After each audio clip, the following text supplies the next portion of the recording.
Yo, what is going on, people? It's your boy State, and we're back with another MyTeam game.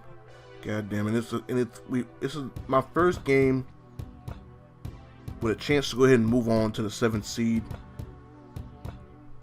and I don't really see any reason to waste this opportunity. We're gonna go in here. We're gonna try to take this thing, man. Move on. I'm ready to move on. I'm pretty sure y'all are ready for me to move on. So we're gonna see what we can do, man. And just looking at his team, I didn't really pay attention to his signature skills when we started the game. But I know Steve Nash had 3. I think one of them was floor general. I'm pretty sure one of them was probably dimer, and one of them was probably a probably some kind of shooting signature skill like spot up shooter, dead eye, something like that. I mean, to get him and Byron Scott, Gerald Green should be a good game. But then I looked and I saw he had Sam Perkins and Bill Lambier. Go ahead and let me hit Tyrone Hill. In his front court. And the one I do know about Sam Perkins, because I have him, is that the boy can shoot.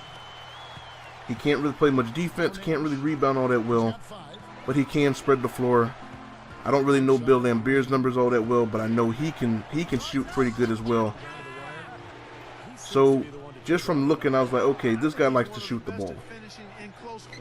And I needed to make sure that I kept an eye on Sam Perkins and Bill Lambier, especially since, you know, the centers and the power forwards aren't really used to playing outside the paint, so they kind of sag off of their guy if he's standing at the 3-point line.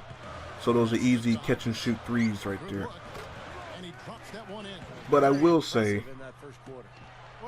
that he's honestly probably the first dude that I've played that I was like, you know what, if I ran into him again, I wouldn't mind playing this dude again. He wasn't on that bullshit, you know, flying up and down the court, trying to bomb threes. I mean, he took his time trying to get good shots, and it was different. He played straight up man-to-man defense. He played on ball. So he's definitely, if I ran into him again, I'd play him again.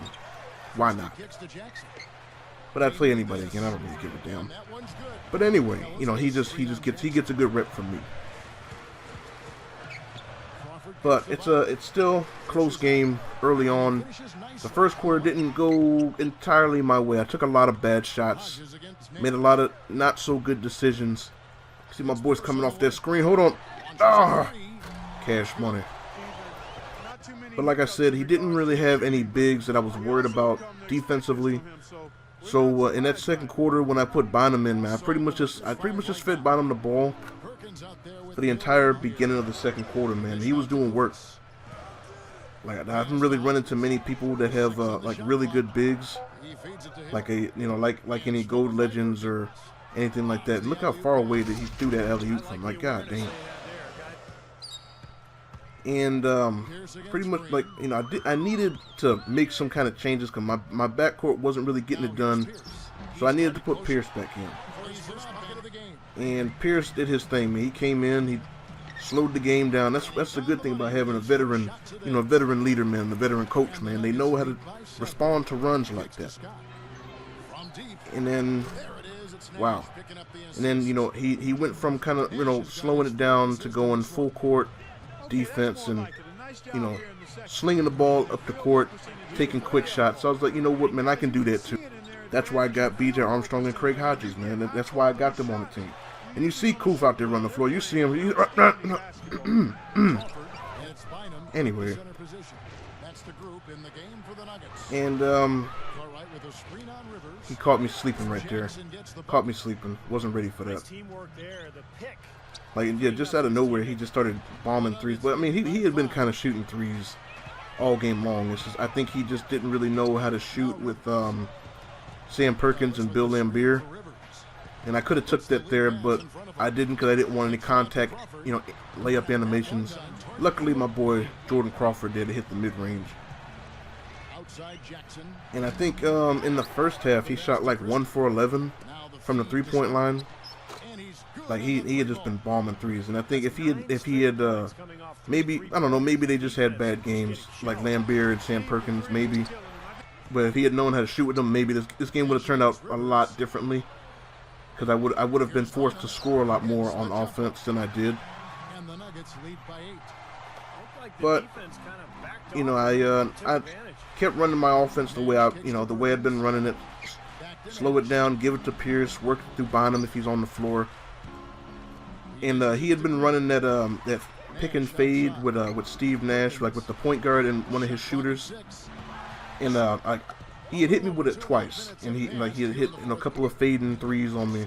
So I knew I needed to start looking for that, chasing him over the screen, trying to keep a hand in his face on those shots, and I was able to do that.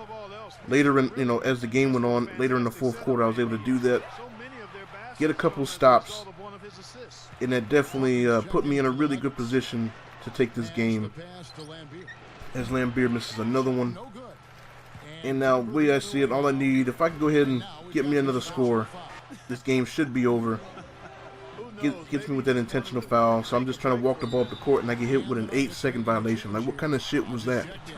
He just fouled me in the backcourt, and the 8 seconds is just still ticking off. What? And then he ends up getting 2 points off that shit. So I'm gonna race the ball up the court. I'm not gonna shoot it. I'm not gonna shoot it. There's no reason to rush. I'm just gonna take my time. Give the ball to Pierce. Just gonna take our time, man. The clock is our friend.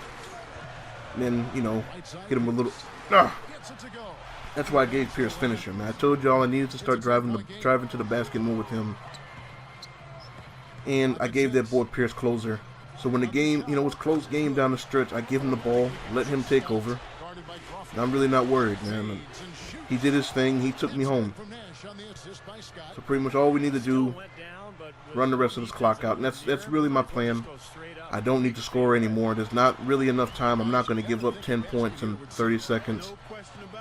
So I'm just going to relax, take some time off the clock, and let my boy Pierce, do his thing. He ends up fouling me here, sending me to the line, but I guess he didn't want to see if I would make the free throws or not. He quits. And luckily, the game counts that as a win. Because I've heard of a couple of instances where people quit and they end up getting the loss. So that's it. I'm done with the 8th seed. Moving on to the 7th. And I was so happy I finally moved on. I was like, man, I can finally go open some packs. Thank you. Let me get Adam Keefe, man. Oh. So, pack opening coming soon. Stay tuned. Thank you for watching. I'm out. Peace.